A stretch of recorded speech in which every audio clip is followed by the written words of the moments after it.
Hello. What's up? What's goody? How are you? Good. How are you doing? I'm doing great. Feeling blessed, you know? Excelente. Sorry I'm a little late. I was trying to do it on Facebook Live too, but my tablet was hating on me today. Oh. So, anyways. Not today, Lord. What'd you say? No, I said not today, Lord. Not today. So thank you for joining me on Diversity Chat. Really honored to have you today. You had your wife on last week. Yep. And she did an excellent job. So, Diversity Chats is where we bridge the gaps of diversity, destroy ignorance before it destroys another life. So to introduce yourself, can you please tell us what your name is? My name is Charles Monterey. How you doing, everybody? Monterey. What's up? And then where are you from? Where do you currently reside? Where am I from? Where are you from? So my family, they're from the Philippines. I was born and raised in Panorama City in the San Fernando Valley. And right now, currently, I live in Santa Clarita. Excellent. All right. And then what ethnic group do you identify as? I mean, if I had to choose one, it'd be Filipino right now. Okay. Filipino. Yeah. All right, cool. And if you don't mind sharing your age. My age is 31 years old. Right. Let them know. Let them know, baby. Let them know. 31 Let them know, building. Millennials in the building. How about that? Yeah, we're like we're leading the charge with the millennials. We are, man. I'm so appreciative of you partnering with me today. Thank you for having me. So yeah, definitely. So I know you through Back to Basics. Yes. So I know you for 5 years. I know that answer because Tiana told me last time. Hey, yeah. And we have had like discussions on Back to Basics, and so I really loved your passion, and that's why I have you on here today to talk about how you feel about diversity, being that you're such a huge supporter of Black lives in general and all lives in general, just an advocate for people. Can you speak to where that comes from? I think, and this is my hype, my guess, where I really started to see it. It wasn't like a full on like, yo, I love Black people, I love Black culture. I think it started with my dad. He had a passion for basketball. Okay. And so me just being, I want to be like daddy, and picking up a basketball and being, just very good at it. It just so happened to be the people on the basketball court, my teammates, they were, I had a lot of Black teammates. And so growing up, the games are at a certain time frame. It's a certain season for basketball. And a lot of times when you actually practice, you got to get in the gym. You got to go to different basketball courts. And likewise, it would just so happen to be a lot of Black people playing basketball. So, it wasn't my fault that, I could keep up. You know what I'm saying? Yeah. And so I would get made fun of, like by the Asian, family members or friends or, just people like, oh, you think you're Black because you're playing basketball with Black people now? And I never thought of it like that. But I did notice that it made me question, like, why are you guys treating them like a certain way? Like it's bad to be hanging out with them, Yeah. So that's where I started to really like open my eyes on how my Black friends are being treated, so. Yeah. Yeah. Yeah. No, I think that's cool. And yeah, I know you like basketball a lot. I am not, I feel bad because Zakia's on here. She's my friend who was teaching me how to play basketball as a grown woman. I don't know how to play. So like, what was your position? Is that a word? Yeah. That's a word. So I play point guard, and shooting guard. And so what's crazy is that I would actually my black friends actually taught me, because there's basketball, right? Let's just be honest. There's basketball, but the to make it look smooth, to make it look good. You know what I'm saying? I learned that from my black friends, to be honest. Like, they taught me how to like not necessarily do fancy dribbles, but like actually, take care of, actually play the game. And so it's pretty cool. Even when it came to, like, because I was so receptive on learning, let's say in the basketball context for my black friends, like that evolved into, hey, how do you dance like that? And that evolved into like dancing, and then even getting invited to the birthday parties of my black friends. It's like, yo, why does this mac and cheese taste so different from the mac and cheese my auntie makes? You know what I'm saying? So now I'm getting into that one. Exactly. I'm like, wait, hold on. My auntie doesn't make greens like this. Like, so it's funny. So just even being surrounded by the culture and just the people, and I don't want to just say the culture, but it's just the actual people. That actually, my black friends that actually introduced that to me. So I really appreciate them. I have like a mad respect, but at the same time, like, I look up to, the perspective that they give me as far as life goes. No, I appreciate that. Yeah. And so, what would you say, like,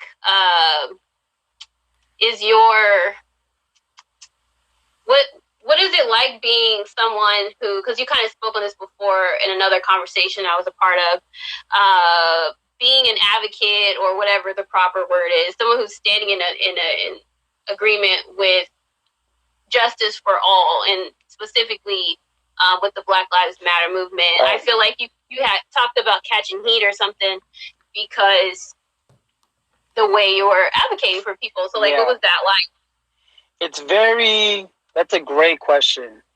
I personally feel, and I hope can you hear me okay? So I personally feel, being in my position of, I'll just say, a Filipino American living in America, standing in the gap and in the middle, really, because I've had the words said to me from my black friends. Well, you're not black, so you don't understand what I'm going through. And on the other side of, friends that are not black, they're like, well, you're not black, bro. Why are you even saying something? And so for me personally, just being a man of faith, I believe in Jesus. And so I think, me personally, there's a big communication, and I don't think this, I know for a fact that there's a miscommunication on a lot of people in the world, really, where Black Lives Matter and all lives matter. But to answer your question, like where I stand, is that what you're asking? Well, like, how did it make you feel when, like, you're like advocating for people, and then there's this rejection about your passion to care? Yeah. So to answer that, honestly, it shows that, hey, people are really hurting. Mm-hmm. And for me personally to try to come, with a major flex and be like, hey man, I'm there for you, when really they've been going through this for generations. And for me to just like jump in the circle and be like, yo, here, I got your back, bro. It's kind of immature of me to like fully do that, right? Because I don't know what's fully going on, because I haven't lived that. My family, they haven't been persecuted. They haven't been oppressed like that. They haven't been, oppressed like that. And so I guess in a sense, it gives me a better way of how to lament with my brother or my sister that is black. And I say lament because, a lot of people in the world, they're just like, well, it's not just blacks and everything like that. Like, I'm hurting too, but the miscommunication of, like, they're not saying only Black Lives Matter. And so I had to talk with, I love this woman, what I'm saying? She happened to give birth to me, right? Shout out to Mom, I love you. So when she hears my mom, she'll say all lives matter. Now, I had to ask her the question, like, what do you mean? Like, because, hold on, there's some serious things that's going on in the world right now. And I don't understand. And she said, well, here. So I asked her, what do you mean by when you say all lives matter? And she said, you know what? Jesus died on the cross for us, for everybody. So that's why all lives matter. I was like, oh, okay. And so I said, Mom, okay, when you say that, I understand that. Mm-hmm. The thing though, let's remove the titles real quick. When just to give you clarification, when people are saying that, they're not talking about Jesus. So the origins of that statement is not about Jesus. So I understand what you're talking about, and I get that. All lives do matter because, Jesus died on the cross for us. But when people are saying Black Lives Matter, they're not saying only Black Lives Matter. So I feel like for me, how I feel is like, for my Black friends, it's like, I have to lament. I have to put myself under, and I do, what I'm saying, under, or put myself in this mindset where I have to learn, I have to be observant. I want to be able to absorb and receive what they're saying, and not listen to actually receive and not listen to respond. Big difference. Okay. Mm-hmm. And I feel like on the other side, it doesn't really coincide, and like doesn't make sense to me. The fact that if all lives really matter, then why are you not saying, in like fighting for the people that are being or having injustice, mm-hmm. or the injustice that's going on? How come you're not saying anything and raising your voice towards that? Mm-hmm. So it's a little, I think for a person in my position, not to be so emotional about the situation, like grieve when you need, like when there's grieving, mm-hmm. But at the same time, like really pause and like analyze the situation of everything that's going on. Mm-hmm. Like you're just listening to the frustration. The frustration is coming from generations of hurt. So for people that are not, I want to say, they're not for Black Lives Matter, really do some history. Don't get so offended by that. If people say, do your research. So I personally feel that we need to learn how to lament more. Like my brother are genuine friends of mine. They're nervous to go running around the block, to go exercise. They're looking over their shoulder just to get in their car, mm-hmm. to go to the grocery store, to mm-hmm. go out of the house. Mm-hmm. And I had a conversation with a loved one, and I said, "You're telling me to go vote, and yes, I'll go do that. We should go do that. But me looking over my shoulder, when I pull up to a red light and there's a cop car, and then in the other car next to the cop car is a white kid, most likely because I'm a person of color, that cop is going to look at me for whatever reason. Where can I vote on that to remove that fear? That's a good point. And like remove the cop from looking at me first. There's nowhere on the ticket ballot where I could vote on that. But for a person in my situation, how do we get to like put those kinds of things on the ballot or change something like that? Is it possible? I mean, in my personal opinion, I don't want to come off like I'm the expert on this stuff. I think like even how everyone's talking about police defunding the police. I think needs to be a big shift in funds and everything like that. If you actually look at how much money is being spent in that category, it's like, why is there so much money being spent over there and not in the education system? Right. Now, if a police officer, right, they're supposed to like enforce laws and everything. They didn't go to law school, so how do you know all the laws?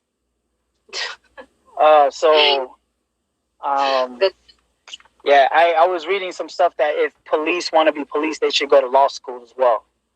Wow. So they actually know the laws, and when they actually see something, okay, that's actually against the law. In essence, you look like a suspect. You look like somebody that I heard about. We got the wrong guy.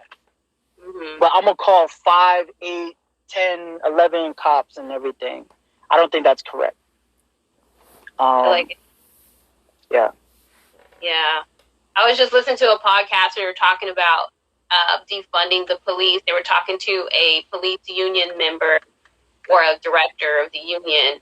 Mm-hmm. And the guy who was on the podcast, he was saying, what if we don't give the police more money, but we give more money to like the mental health services that should be called to help in those situations to de-escalate or whatever. People are professional in more acute ways. Mm-hmm. Maybe like a police officer not about to go to law school, that's so supreme. That's almost saying like, because we have to obey the law, we got to go to law school to know the law, kind of thing. Right. But at the same time, I like what you're saying. Like as far as this whole, I can't get the word right now, but like these judgment calls that are based on the preconceived whatever. Like, how do you think you can like address that? Well, like I was saying, like defunding the police. Just to clarify, I'm not saying to eradicate police in general. I'm saying that instead of there's all this money going into like police departments and authorities and everything, lessen that by a lot. I mean, a lot. Y'all should get like a fraction of that and put that into education, and really put that into the community. And I don't know exactly how that would look like, but I'm just saying divert that money and put that into education where, let's say now, to change the laws and everything like that. Like you do have to go to school for that to be a lawyer. If you want to go to Congress to actually change laws, you you got to be a part of the government. So in order to be part of that, you got to be a lawyer, you got to be a part of Congress, be in a position of power in the government where you can actually start implementing ideas where you can actually make change. But I think that diverting those funds into education, in particular communities where people of color can actually have the opportunity to, make those changes in the world.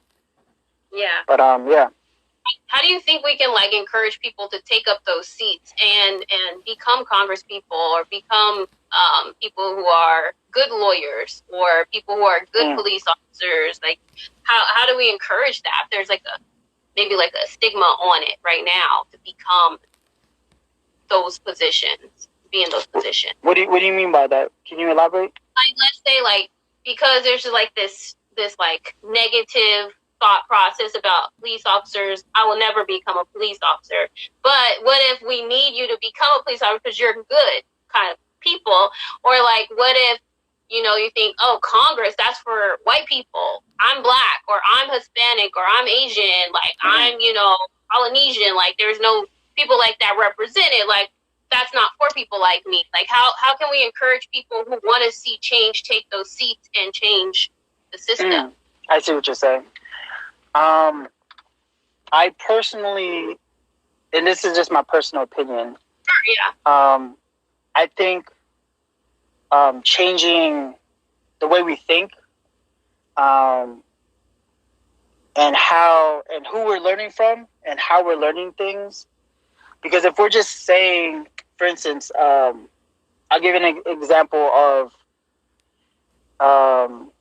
It's just an analogy. If you're always being said like in a negative tone, like you're just like your dad, you're just like your dad, you're just like your dad, right? Yeah. Eventually, you're gonna like, either have a backlash, fire back, or you're gonna be like, "Hey, dude, like my dad was a bad person."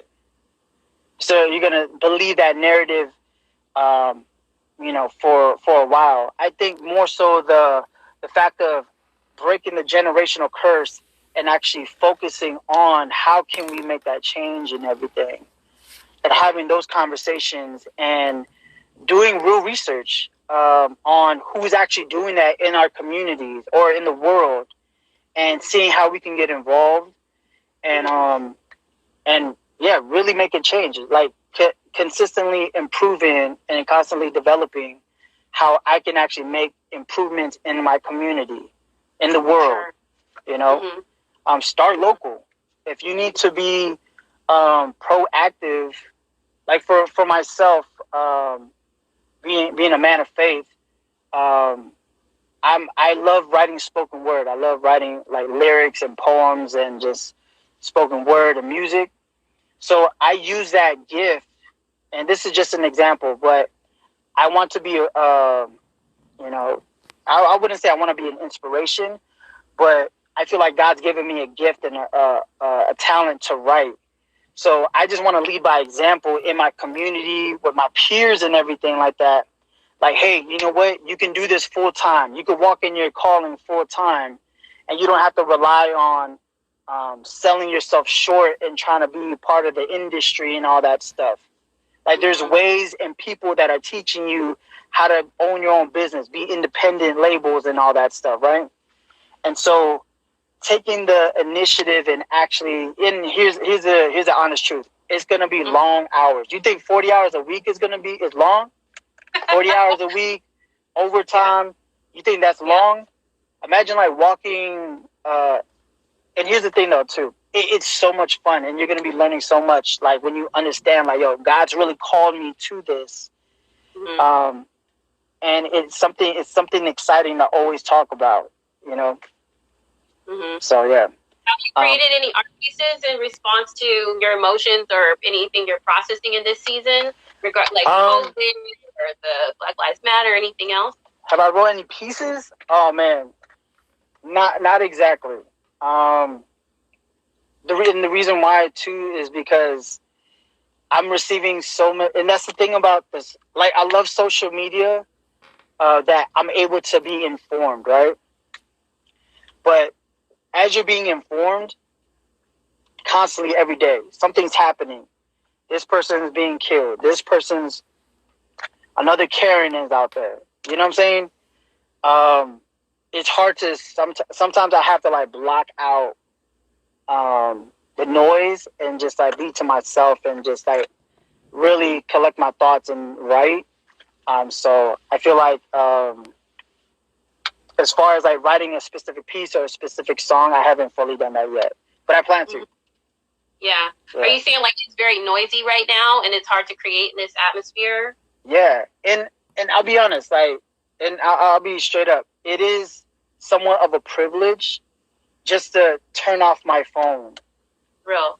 And just block out everything that's going on. It is a privilege just to be like, whew. Yeah, that was a lot to absorb. Yeah. And like, I'm sorry this is happening, but like praise God that it's not happening to me right now. Like, that's a privilege that's happening, and that I could do that. And like you said, like I'm for someone in my position, that is a privilege. Someone that's Black, they can't be like, oh, let me turn off this social media. That can actually happen to them, So for me, I kind of struggle with that, where it's like, it is a privilege for me to turn it off, but at the same time, I feel like I need to be informed. Right, it's a balance that has to take place. Yeah, but it's almost like watching a movie where it's the end times movie and the whole world ends, and then the movie ends and the lights come on and then there's a whole bunch of people in the theater and y'all just go about and like go get some dinner afterwards. Yeah, I'm like, wait, hold on, y'all didn't just see the ending? Yeah, exactly. Yeah. I don't want to, like I said before, lamenting. I don't want to lose that part where, I don't want to feel anymore. Like I don't want to feel like I don't want to come to a point where I forgot all their names of the people that are being killed. You know what I'm saying? Right.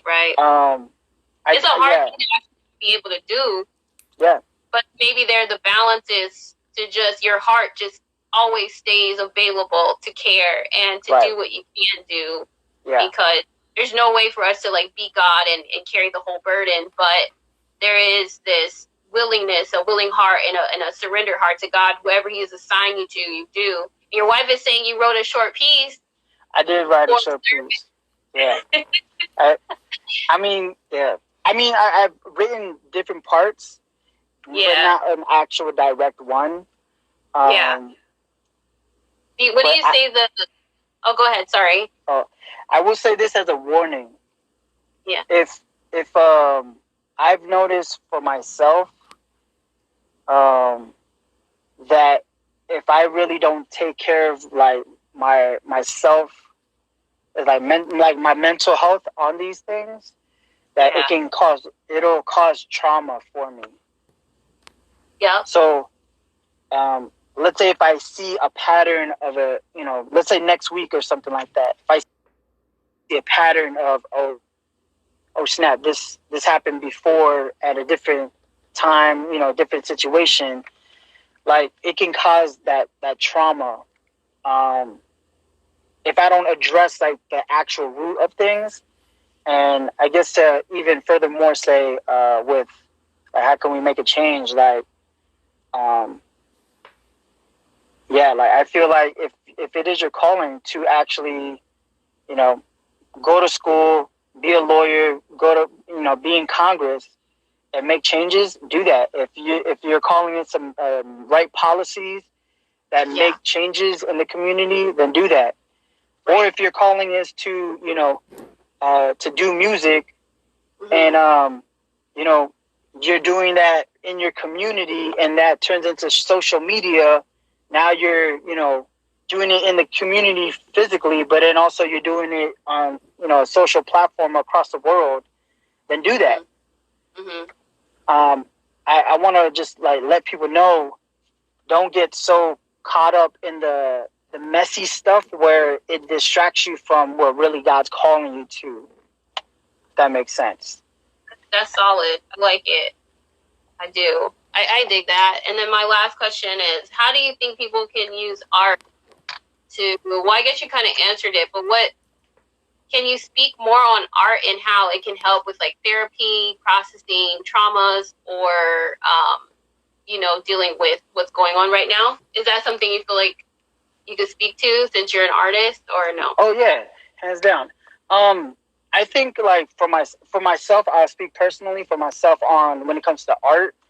And art it's not in a box, right? It's like very out of the box.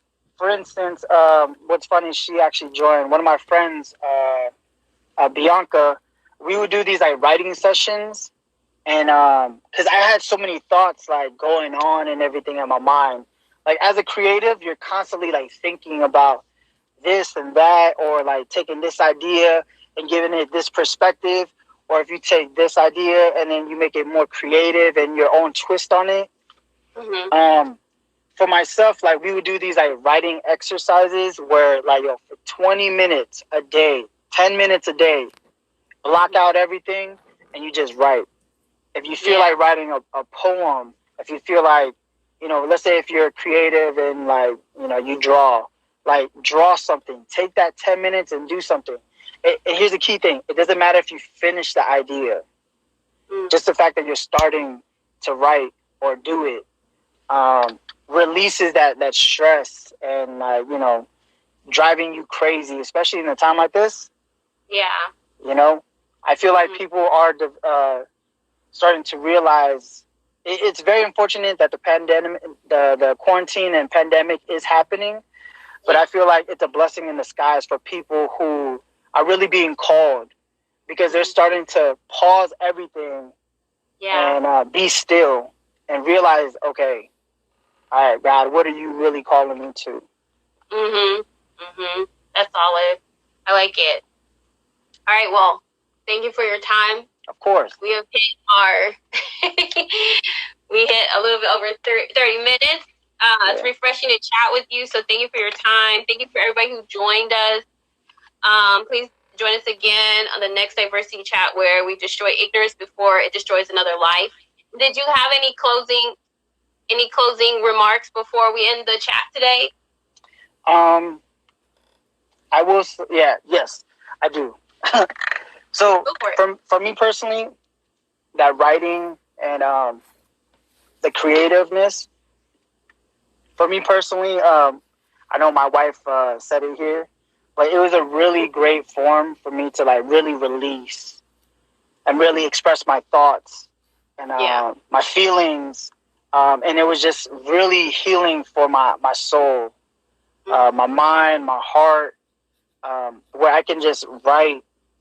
If it's, some people that's paintings, for some people it's working out, but it was just like time set apart where I can actually just really take care of myself and really, really dissect, like, okay, like this is how I'm feeling, this is what I'm doing. But it was such a release, and so much healing for myself to put that time away, to really assess. So I really encourage anybody out there, my favorite Bible verse, if I had to choose one, is Matthew 6:33. Seek first the kingdom and his righteousness, and all these things will be added onto you. So, yeah.